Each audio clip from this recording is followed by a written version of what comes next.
Story अनाव्या की request पर बनाई गई है। अगर आप भी मेरी स्टोरी में शामिल होना चाहते हैं तो अपना नाम कमेंट सेक्शन में लोनुल हेडशॉट वापस आ गई है। एंड तक लाजमी देखें। हाँ, मजा आएगा ना। सरप्राइज है। बहुत पुराने वक्तों की बात है। गुलिस्तानी इरम नाम की एक निहायत हसीन सल्तनत थी। तो ही है।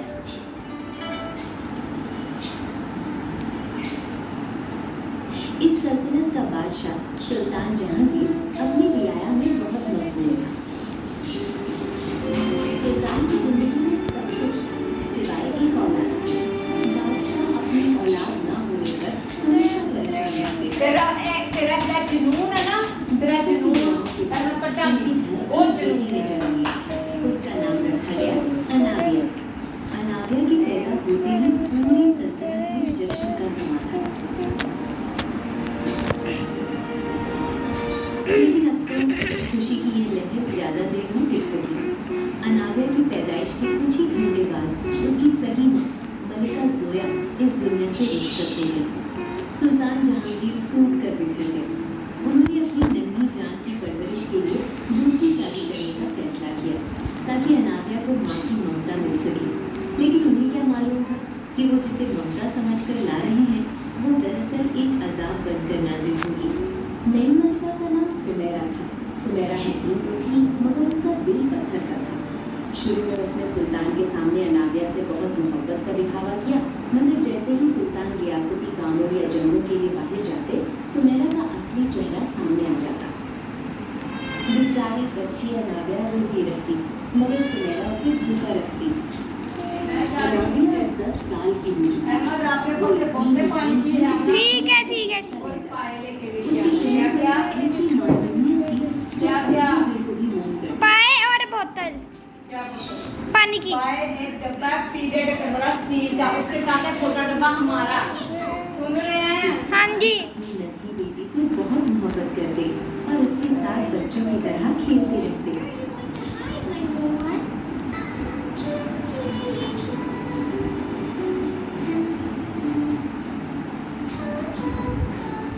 मगर मलिका सुमेरा के लिए यही हसीन चेहरा उसकी नफरत की वजह बन गया।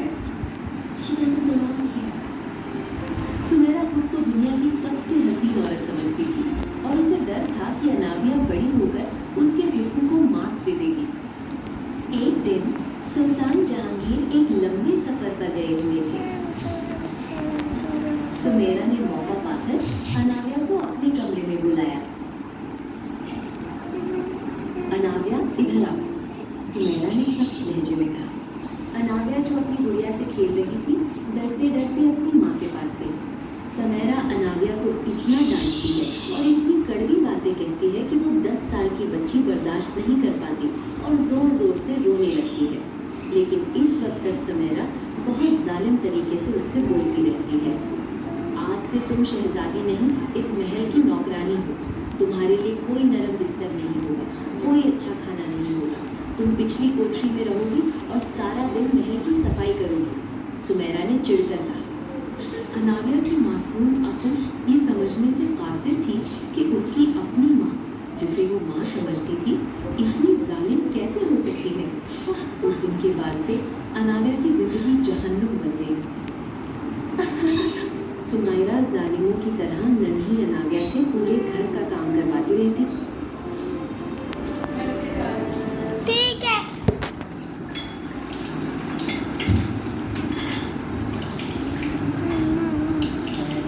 महल की नौकरानियां भी जो सुल्तान की नन्ही जान को काम करते देखती तो इन्हें भी अनाविया पर तरस आता। वक्त गुजरता गया और अनाविया जवान हो गई। अनाया इतनी खूबसूरत थी कि हाथ लगाए मैली होती। वो इतनी खुश इखलाक और हसीन थी कि लोग उसकी खूबसूरती से रश्क करते। अनाया हर वक्त महल का काम करती रहती मगर उसकी खूबसूरती महल की हर दीवार को रोशन करती थी। सुमेरा का जोर बढ़ता ही गया। वो अनाविया को सब भूखा रखा और जरा सी गलती पर उसे कोड़े लगाती। अनाविया अक्सर रात के अंधेरे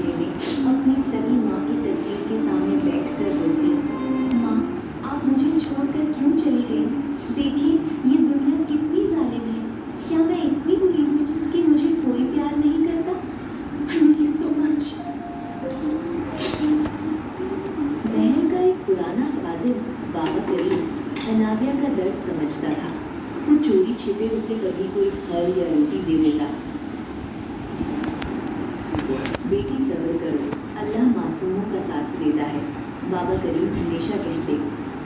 बाबा, सब्र की भी हद होती है। मेरे बाबा सुल्तान को क्यों कुछ नजर नहीं आता? अनाविया ने सिसकियां लेते हुए पूछा। दरअसल सुमेरा ने सुल्तान पर काला जादू कर रखा था।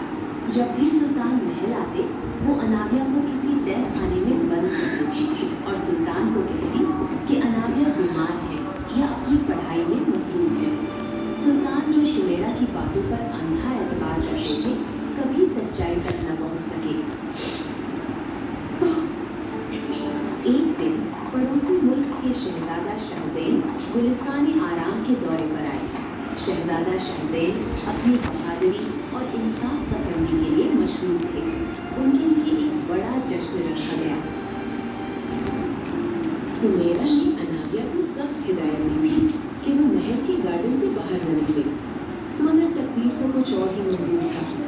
अनाविया गार्डन के कोने में फूलों को पानी दे रही थी कि अचानक उसकी नजर शहजादा शाहज़ैन पर पड़ी, जो अपने घोड़े पर सवार वहां से गुजर रहे थे। शाहज़ैन की नजर भी उस मासूम लड़की पर पड़ी। फटे पुराने कपड़ों में मलबूस वो लड़की किसी परी से कम नहीं लग रही थी। उन्होंने घोड़ा रोका और अनाविया के पास गए।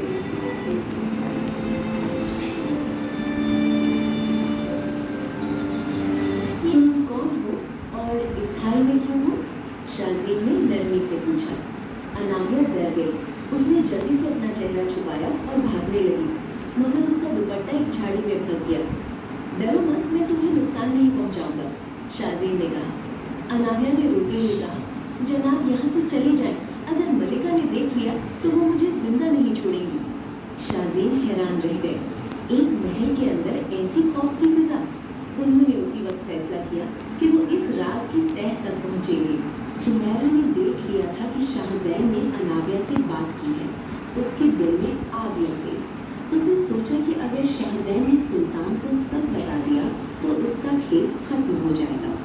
उसने एक खौफनाक मंसूबा बनाया। उसने अपने वफादार जल्लाद को बुलाया और कहा, अनाविया को आज रात जंगल ले जाओ और उसे खत्म कर दो। मुझे उसका दिल एक डब्बे में चाहिए